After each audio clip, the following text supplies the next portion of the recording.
Welcome everyone to the Great Oracle channel, where ancient wisdom meets modern curiosity. Today we're diving into one of the most dramatic and pivotal moments in biblical history, the birth of Moses, as narrated in Exodus 2:1-10.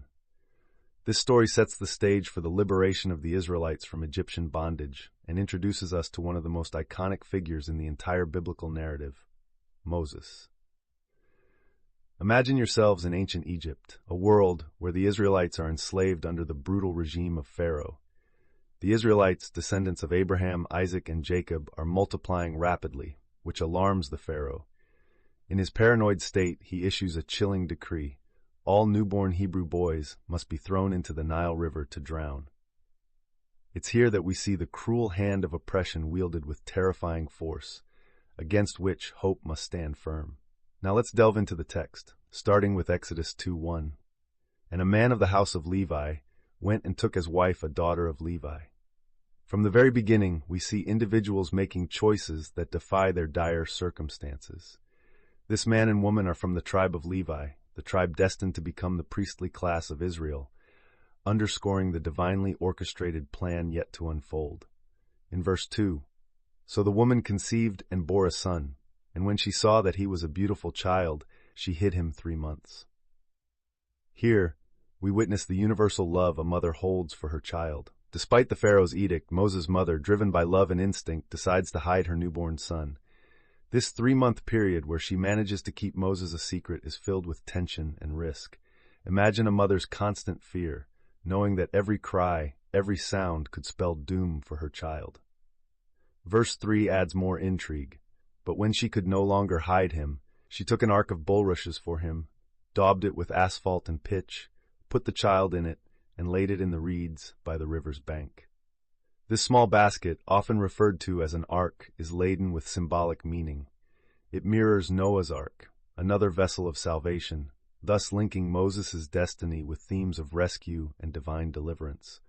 Picture a mother's agonizing decision to release her child into the very river that was meant to claim his life. This act of desperation transforms into an act of faith.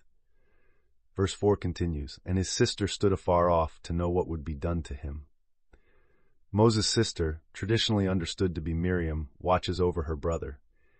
This silent surveillance emphasizes familial bonds and showcases the resourcefulness ingrained even in these perilous times. Entering verse 5, then the daughter of Pharaoh came down to bathe at the river, and her maidens walked along the riverside, and when she saw the ark among the reeds, she sent her maid to get it.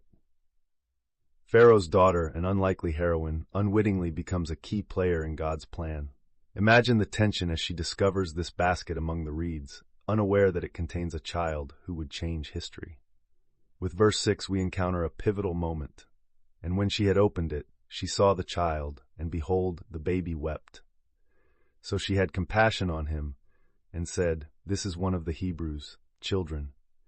Her compassion eclipses her father's decree, and sets a divine irony in motion. The one destined to liberate the Hebrews is now adopted into the house of their oppressor. Verse 7 then tells us, then his sister said to Pharaoh's daughter, shall I go and call a nurse for you from the Hebrew women, that she may nurse the child for you?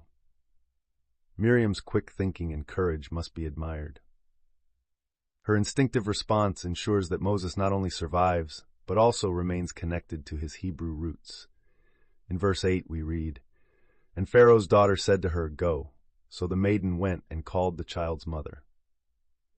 This moment of divine orchestration returns Moses to the arms of his birth mother.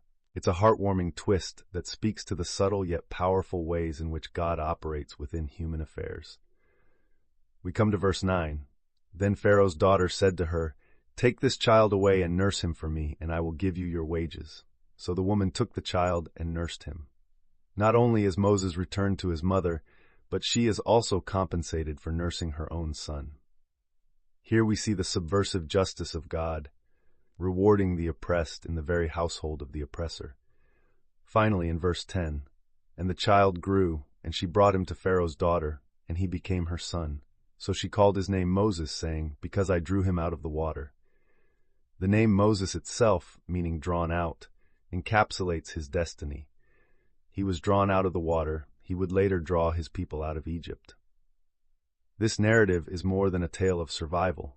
It's an epic beginning of a journey from bondage to freedom. It's about the intersection of human courage and divine providence.